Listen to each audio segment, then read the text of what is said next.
when you pay an influencer $1,000 for a shout out, you really have to spend a lot of money until you figure out the right influencers who would really move the needle for you.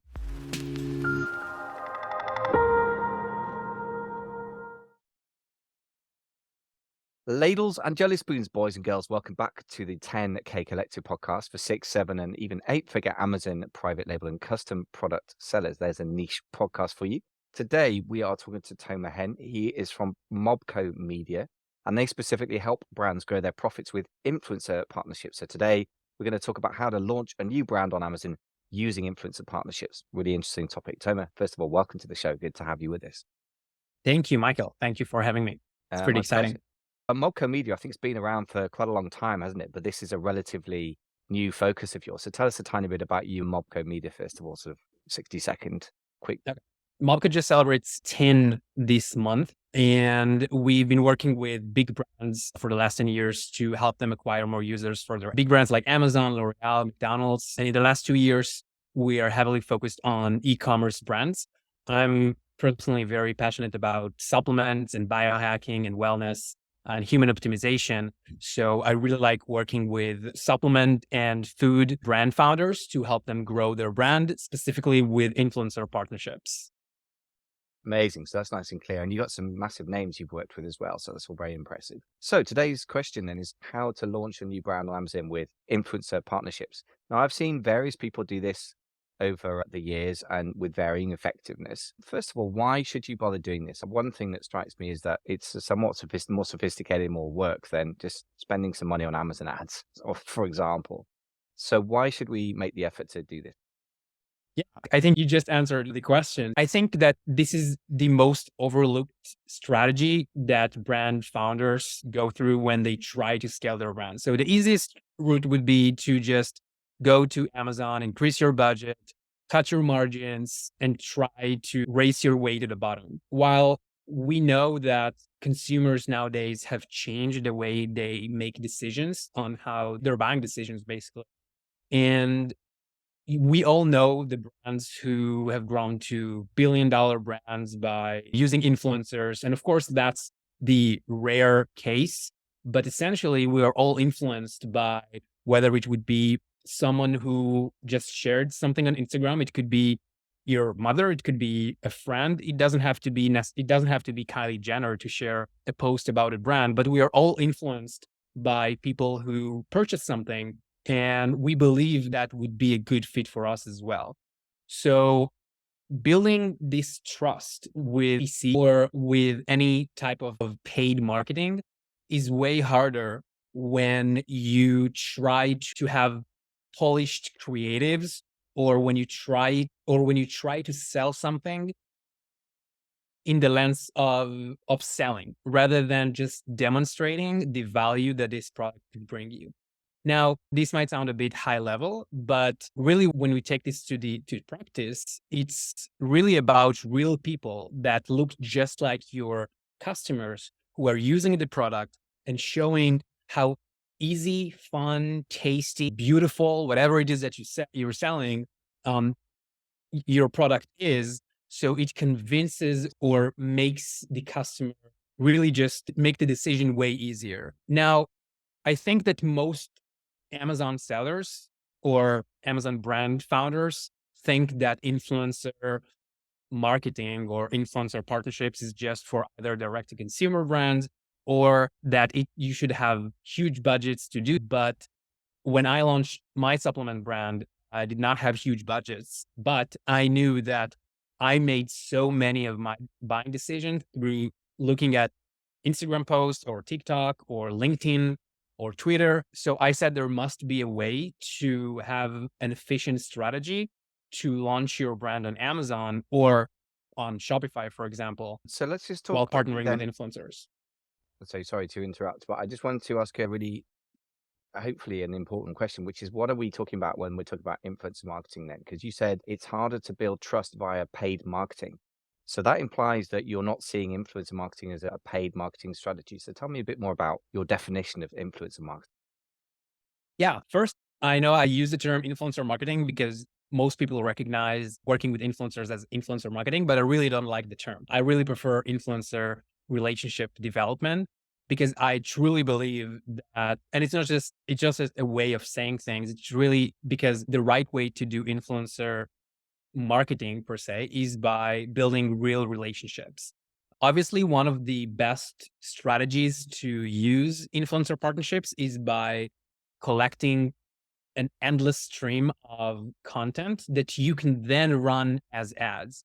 But when you try to hack the Amazon algorithm or Facebook or Instagram with keywords and trying to see what checkbox you need to choose in the platform in order to get more views, that's not the right way to win in these platforms. So essentially, the right strategy, or the strategy that has been working for us to grow brands with influencer partnerships, is by building real relationships with influencers or users who really love your product, and they will partner up with you because they love your product and your brand, and they want to share it with their audience. Brilliant. Most brands would go exactly the opposite. They will try to convince influencers to post or create content around their brand in exchange for a payment. And we all know, or let's say that, let's compare it to real life. Like, we all prefer to have a meaningful relationship rather than a transactional or paid relationship in any area of our lives. People are more invested, and we know that it would work for the long term when the relationship is coming from a place of real connection rather than a transaction. Yeah, okay. So connection, not transaction, is a really tweetable, if you like, one of the ways. If Twitter still exists by the time you listen to this podcast, well, that's another story. Talk about relationships. Yeah, brilliant. Yeah. So real relationships. And another question then that comes up is you're talking about build real relationship with users who love products. So now I guess there's a couple of Venn diagrams I'm getting in my mind, which is number one diagram is people who use your product, of which a subset is people who love it, which is always going to be small, but it's always going to be there. Yeah. The other sort of diagram circle is people who have an audience and are good at creating content, because that's not people who love stuff don't necessarily have an audience. So are you suggesting that you need to look amongst your own users yourself in a really organic way, or are you going to go out and look for influencers and try and make them? Which one do you start with? Is it user or influencer?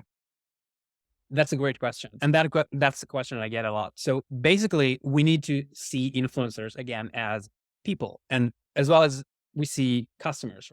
They're just normal people who happen to have great talent on getting attention from people on social media, and they have a relatively big following base. It could be even 3,000 people, but they really trust what they're posting.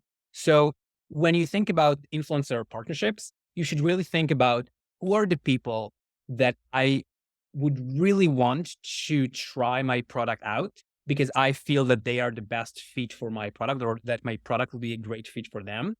And they also happen to have, again, great talent to create content and attract attention from on social media. So they have a following base, and that's what we call an influencer. But essentially, they have to be, in order for it to be very meaningful and successful, they have to be someone who would potentially just buy your product on Amazon, and you would be very happy for them to be your customer. Yeah, that sounds quite like the way that a filter podcast guest, actually, like yourself, and people that I would talk to, even if they weren't being a podcast guest. Yeah. And for me, as I suppose an influencer, it sounds like too grand a word for what I do, but amongst the Amazon sellers, the number one thing is simply I want to keep my audience engaged. Getting big engagements for a particular guest is a bonus, and getting any kind of affiliate income. We do have affiliate partnerships with many people, but that's a good bonus as well. Sometimes it works very nicely financially, but I think that relationship with the audience is the number one thing for me. Do you find that that's really what Mhm. drives influencers as well, or are they more commercial than we might? Yeah. So I think this is a very delicate dance between relationship and real business. But I think when we think about the connection with influencers, or again, just people who would happen to use your product and love it, that makes everything way easier, because you don't have to think that hard. Of course, influencers and creators want to make money off their talent, but they essentially they want to get value from their talent. It could be free product, it could be great content opportunities. So if you happen to have a very cool product that they can share with their audience, that's great business value for them as well. They also, their number one priority, it would be with the one that we really want to work with, would be to keep their audience loyal and engaged. And they know nowadays, they also have a lot of competition over attention. If they can keep creating content around things that they truly love and believe in, and their audience can feel it, because most content nowadays is video and it's very hard to fake authenticity with video. So they know that they only have a few shots before the audience understand that they just promote things to get payment out of it. And I think the way that brand founders or that e-commerce sellers look at influencers as just a channel to get more exposure and start a relationship in that way, if we go into practice, so just DMing them or emailing them, hey, can you promote my product? Or would you like a free product in exchange for a post? Or would you like to join my ambassador program? I think I really like when brand founders choose this strategy, because when we reach out to influencers and we come from a place of giving before asking, that really gets their attention. They're very happy to keep the conversations with us because it's so different in their inbox, right? Yeah. They're used to brand founders who are asking things from them. They're trying to extract their audience content. And really, they're just tired of it. They're just like, I wouldn't do it. I have 50 like yourself who DM'd me today. Why would I choose you? But when you come from a place of giving before asking, it gives you the opportunity to open a relationship. And obviously, you may give to so many of them, and just a small percentage of them would actually turn into meaningful relationships. But those relationships would be truly meaningful and would turn into long-term partnerships that you can then monetize, and they can monetize as well with either creating content for you or promoting your brand to their audience. I say that this way that brand founders look at it is very beneficial for the brands who would really want to come from the flip side. Yeah. Sorry to interrupt. I suppose I'm trying to ask in the questions that business owners ask themselves. Is it relationship driven or real business? You're saying it's a dance, and we need to approach in the spirit of giving first. So what are the sort of practical steps then? What is the sort of action list to actually get that to happen in real life? First of all, would you email people? Would you DM them? What sort of channels would you use? Yeah, to start the conversation with influencers, we would DM them and email them. It could be either or both. But I think the main point again is to remember to not ask for anything. If I want the listeners to take one thing out of this conversation, is to try and hold your ask for as long as you can, and more than that. Because the more you can hold your ask, the more you will get eventually. So that means if we take it into practice, I would just offer free products to influencers, or again, customers you would love to try your product, to influencers who also have an audience. They create good content that you and your audience could relate to. And that, again, if you see their profile and you think that they would be a great customer and they would leave a great review because they will be a great testimonial because they will leave a great review, that's an influencer you should reach out to. Just offer a free product, say that it wouldn't cost you anything. We don't expect anything in return, and just open the conversation on that front. Now, what I really like is that one of the most common responses that we get to those emails or DMs is, what would you expect in return?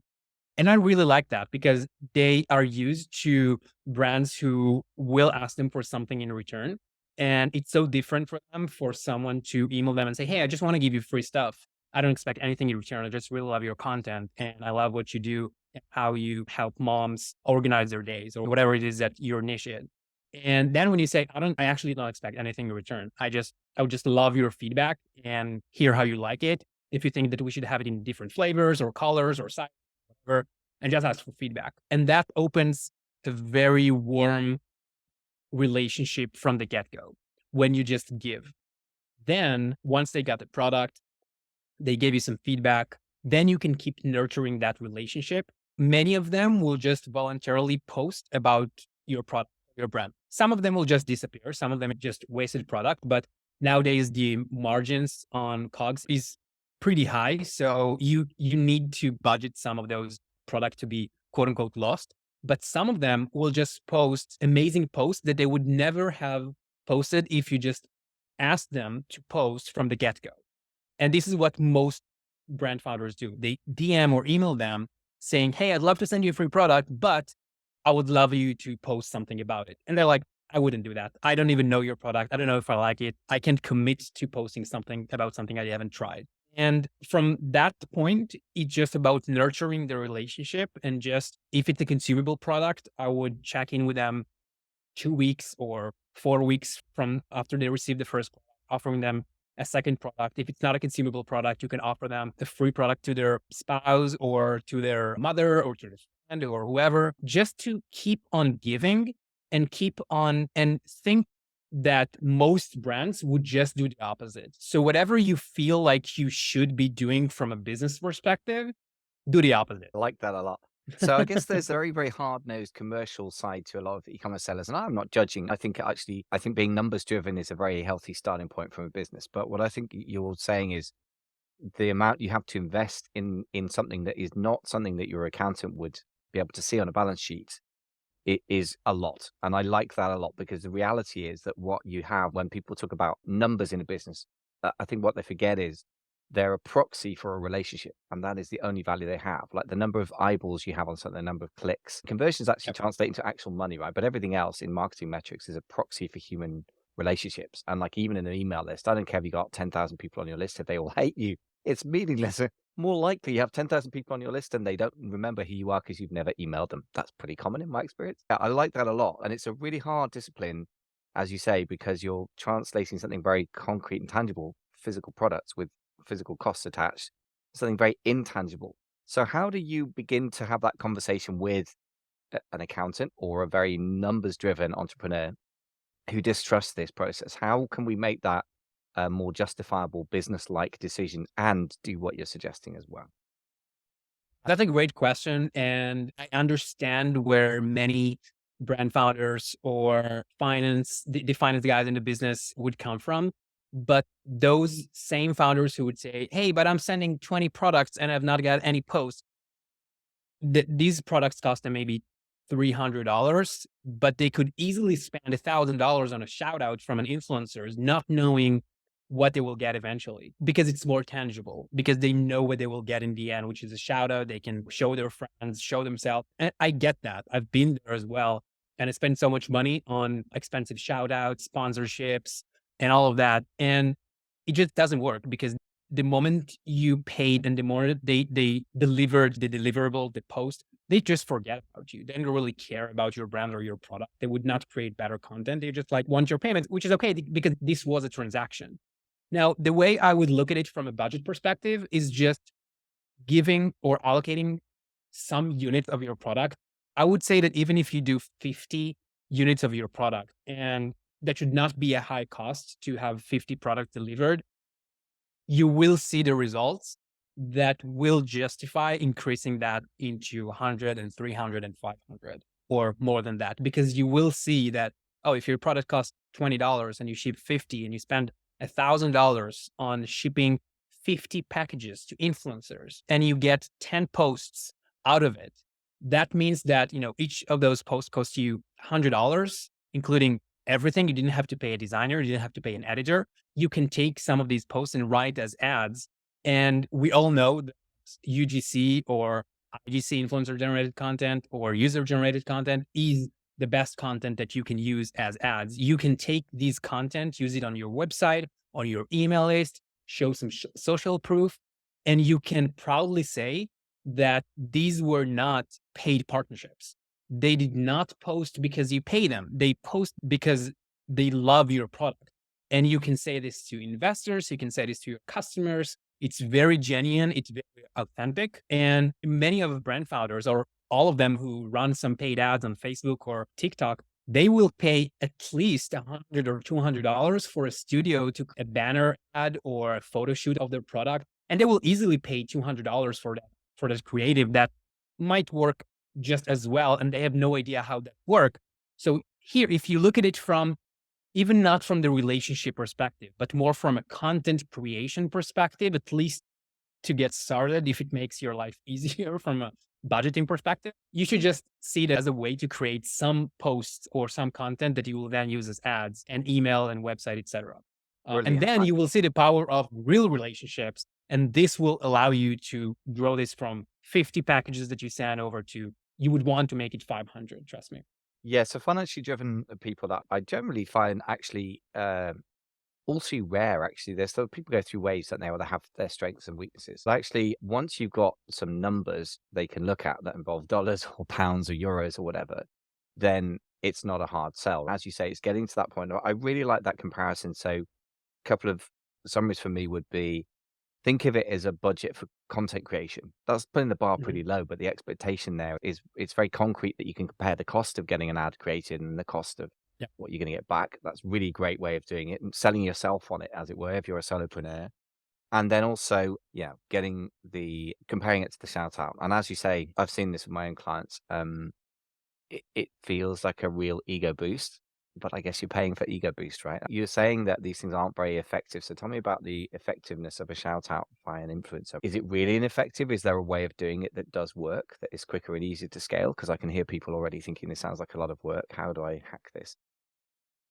Yeah. So if we talk about paid shout outs, it's really a shot in the dark. Like essentially everything that you do in marketing is a shot in the dark. But when you pay an influencer $1,000 for a shout out, you really have to spend a lot of money until you figure out the right influencers who would really move the needle for you. And I think it's just a waste of money because there is a better way to get to the same and even better result.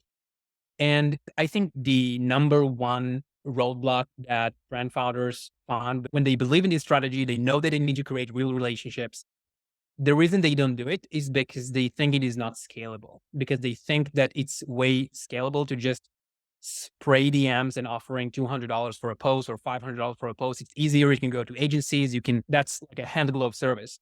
And it's more of a, I would say, quote unquote, dirty work to go and reach out to so many influencers, not getting responses, sending product, not getting anything in return. So I think what I came up with is just a system to go about it and to make it a very efficient process. So you can take relationship development and systemize it in a way that every business can just, or every brand can implement on their own. This is what we do for the brand that we work with, but it's basically a system that anyone can implement on their own if you have the team. It would just take more time. And I would say you have slow responses. It's more of a long-term play. You could see immediate results within just a few weeks if you do it right. But the dopamine hit of just getting an influencer agreeing to post about you and then getting a post 48 hours later cost you a lot of money. And I think you could just exchange that money with product that you would send. It would be way more beneficial for you. Worst case, you get some feedback about your product and also to hire a team. It could be even a team of VAs or your social media manager or whoever it is to just to taste the water and see the responses that you get from influencers. And again, you don't have to go as hard. You don't have to spend so much money. Try to allocate 30 packages. You will see some responses. You will see some results because you'll get great content and promotion to your brand. Then you can increase it over and over. Yeah, that's great. The scalability piece is interesting, isn't it, as a barrier? I think people worry about scaling things when they haven't done anything yet. And Yeah.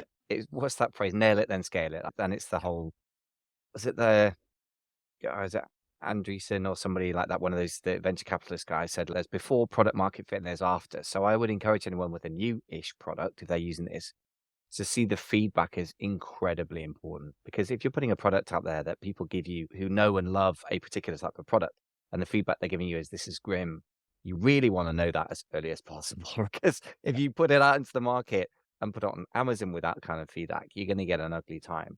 So that's one point that strikes me. So I would say calm down about scalability. It is obviously going to be hard work, but also, yeah, having a system is the key. So if we do want to scale this up ourselves, we'll talk in a second about services you offer, because obviously it does sound like a lot of work. One thing that strikes me as a barrier is just simply how do we identify the influencers in the first place? Because there are hundreds of thousands of people in any given industry we could potentially reach out to. How do you begin to break that down to a manageable number to even then start to reach out? That's a great question. So the way to find the right influencers to reach out to would be to start from the first, I would say, five that you would be very happy working with. And I guess that you are at least, I'd say even two influencers in your niche that you would say, oh, wow, if they would post about my product or if they would try my product and provide me feedback, I would be so happy because they're exactly my dream customer, my dream avatar. So start from there. And then you can use a few free tools to more and more influencers that look like these accounts. If you go on Instagram and you hit the down arrow to see the suggested account, just use this tool to find other accounts that are similar to that account that you would wish to work with.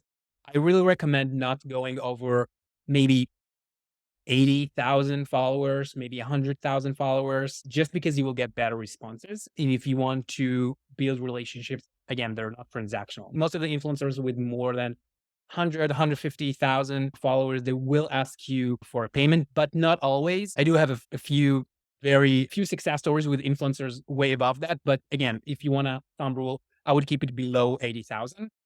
The other important thing is to see the engagement that they have and that they also create content that you could resonate with. So if they don't post content that is similar to your product, or they don't review any product, or they don't show any of their life, it's just a promotional account, for example, I would not reach out to them. Of course, you can reach out when you see this is a numbers game. You can reach out to as many as you like, but if you want to narrow it down, I would start there. Also, the engagement. See the comments that they have, not just the likes that they have on the post. If you see a healthy number of comments relatively to the number of followers and likes that they have, it means that they have genuine and engaged audience. The other cool way to look for influencers is to go to one of your competitors' pages or profiles and see the tag section in their profile. And then when another account tags them, an influencer or a customer, they will tag them and it will show up on their profile. So you can go through this list and reach out to those accounts and offer them a free product and opening up the relationship. Great. There are some other paid tools that you've probably seen if you Google influencer marketing or partnerships. Most of them, to me, I think they're overpriced and they underdeliver. To be honest, I would not invest on these tools, especially if you're just starting out. I would use the free tools that you have from TikTok, and you have the TikTok Creator Marketplace, which is a great tool as well. Pretty easy to follow. But the good and old way, just go on Instagram, go on TikTok, go on YouTube, search your keywords, and then scroll from there. You'll see that you can spend hours and days on finding thousands and thousands of influencers that you never even heard of. Yeah, great. I like that. And I was grinning when you said, go to your competitors and look at the hashtags, because that starts to feel like more like the hacks that everyone seems to love Yes. in internet marketing podcasts, particularly in the Amazon world. And then we got trained by Amazon and put an ad out today, spend money on an ad today, and you get sale tomorrow. And that's direct response, sales led marketing. And this is way up the funnel, right? This is where you're reaching out to get awareness. Do they exist? Who are they? What kind of impression is it? And so we have to educate ourselves, I think, then we in that way of thinking that is much less transactional. As you say, relationships, not transaction. That's one of the key things I'm taking from what you're saying. And it all makes total sense. And what I think is really fantastic about this is counterintuitive, that it's quite hard and that most people find it daunting. I think that's really fantastic because that's a barrier to entry for my competitors. Everyone in the world does Amazon ads and it's super overpriced. So this is great. So look, tell us about the services you offer, because it does sound like, all things being equal, it is still going to be quite a bit of work, right? It is work. And it's obviously something that for somebody who's very busy and has the budget to spend on it, it makes sense to try and get somebody else to do that work. So what services do you offer for Amazon sellers, particularly, or e-commerce sellers in general? Yeah, again, it is a lot of work. It is a lot of manual work, but again, as entrepreneurs and founders, it's a lot of work to also pack your products and ship your products and all of that, but you hire other people to do that. When I work with brand founders, we either do two things. It's either fully done for you program where we research, we manage the relationships with the influencers for at least 6 months. We collect the content and we join them to the ambassador program, make sure that they also promote your brand, and if you also get sales and a huge amount of content that you can then run as ads. And then after 6 months, we can either hand it over to you with the systems that we've built and the relationships and the processes, or we can keep on managing and nurturing those relationships. The other way is just me working with the brand founder to implement our systems within their business. So hiring the VAs, hiring the right teams, creating all the reach out templates and the processes and exactly how you should be doing it.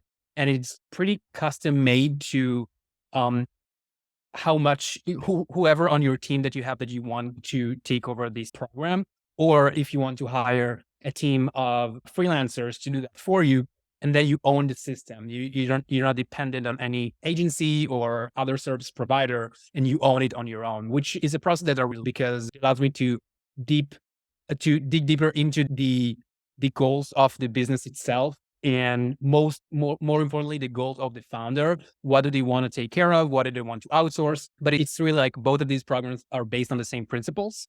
It's just that if you don't want to take care of it and you want someone else to do it, I think the Done For You program makes a lot of sense to most brand founders, I would say. Fantastic. Yeah, it does make sense to have the option. It's really good. And I would say, I would suggest a couple of things to anyone listening. And again, look, this is a classic example. I'm a sort of very minor influencer in a very specific niche, and that is first observation: influence marketing isn't going anywhere. It's not something I'm particularly comfortable with. Somehow social media isn't my natural bag, but I think we all have to begin to wrap our heads around it. And the second thing is, everyone wants to do everything themselves. I know, because entrepreneurs fall into that trap, the Superman complex, as somebody called it the other day. And we just have to get over that and go, the very least you need is a done with you solution. So talk to somebody who's done this for 10 years or whatever.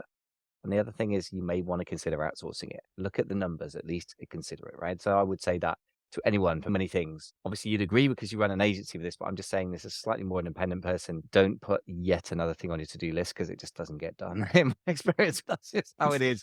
So you got a couple of free things for us. And first thing is a free video series on how to find an influencer, which strikes me as really the starting point for the whole thing, over at influencersuccess.com. And just tell us briefly about what people will get if they head over there. Yeah. So if you go to influencersuccess.com, you can just put your email list, and then you'll have a video walkthrough of me just showing how to find thousands of influencers on Instagram and TikTok, a very detailed video on how you can just either do it yourself or outsource it to whoever you want on your team. And if you go to influencersuccess.com/10K, you also get a free $47 ebook that outlines the entire strategy, so you can implement it on your own. Oh, and we can also hop on a chat to discuss your strategy for influencer partnerships and whether you'd like us to work together, either with a Done With You or Done For You program. So that's a free strategy call that, even if you choose not to work with me and my team, I think you'll get a lot of value. And I really love talking with brand founders. I don't just fill my calendars with calls, but because I really enjoy your podcasts, I would love to jump on a few calls with brand founders and learn more about their business. Brilliant. And just talking about your diary, just to protect it, or your calendar, I guess you'd say in the States, is there a sort of minimum business size or a type of business model of the type of people you can and can't help? Yeah, that's a great question. I think that the Done For You would be mostly relevant for high six figures brands, just because it is more scalable. I think the Done With You could fit any type of brand. And I work with a few founders who are just launching their brands with influencer partnerships. So they decided not to spend so much on ads and building funnels and landing pages. And we work together to build relationships to launch their brand, because I think it is more efficient. It's obviously have lower investment needed. And you can also implement it on your own pace. So you can start slow, we work together, and you can scale it up once your business scales up. Yeah, that's quite a nice thing about that compared to paid ad. They can be very effective if they're Amazon ads, or if you're in the direct to consumer space, then Facebook ads have been very effective. They post the iOS update. Seems there's mixed bags coming back from what I hear, but certainly the money that flies out the door is incredibly quick. It's often Yeah. not practical, or it's not very reassuring either. The other question is just to double check that, I mean, obviously the primary focus here is for people who sell on Amazon, but that's a subset of e-commerce. Is it primarily for direct to consumer store owners, or can you help people whose primary sales channel is Oh, we work with both Amazon and direct to consumer. Essentially, it's brand building. It's a brand could be selling on Amazon or can sell on Shopify. It's just whatever mall that you choose your store to be in. But the brand is the brand, and the relationship is a relationship. It doesn't matter. And I think this is one of the key benefits of building relationships, because this is an asset that stays with you, whether your Amazon store gets shut down or you have other competitors taking over your spot or pricing war on Amazon. The relationship with influencers and the content and the social proof that you get goes with you wherever you choose to sell. So if you choose to then launch on direct to consumer or Shopify, you can go to the same influencer and say, hey, do you know that we now launch on Shopify? For them, it would still be the same brand. They still love your product, and they would go with you to your other channels. So I think it's just an asset that goes with you regardless of the channel that you sell on, or even the channel that you advertise on. Even if your Facebook account gets shut down or prices go up, you still have those relationships and you can take them over to a different platform with you. Yeah, and that's a really important point as well. I guess you're building something, and this would explain why it takes time, effort, and some money. Although, as you say, pretty good value if you're just paying for products, because you're building something that is defensible and to some extent ownable. Owning a relationship is a funny phrase, I guess, because we don't own the relationships, but at least we own the sort of, yeah, insofar as you can own a relationship, we own it, right? I guess Amazon quotes owns a relationship with its own customers quite tightly. So that's a really excellent point. Look, this has been great. I like your thought process about this.